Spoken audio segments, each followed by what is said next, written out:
One of the issues to the old way of punishing children was that the punishment and consequences were unrealistic. For example, if you are to lie as an adult, there is a large chance that you will not be spanked with a belt. Along the same lines, if you swear as an adult, your mouth will not be washed out with soap.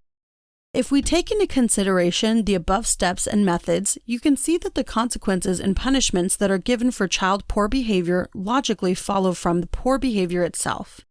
For example, if you warn your child beforehand to not jump on the couch, as they will fall off and hurt themselves, the consequence that follows if they were to jump on the couch is that they will most likely fall off and hurt themselves.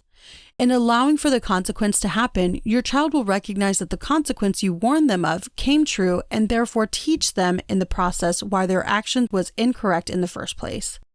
Allow us to use one more example to really clarify the picture. Let us say, for example, that you are trying to teach your child to not lie, as lying will lead to others not trusting them or not believing in them. These are two consequences of lying that will generally come true whether the individual is a child or if they are an adult.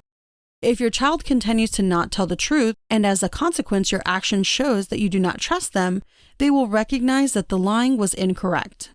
The important takeaway from this chapter is that disciplining and punishing your children is not to be a fear.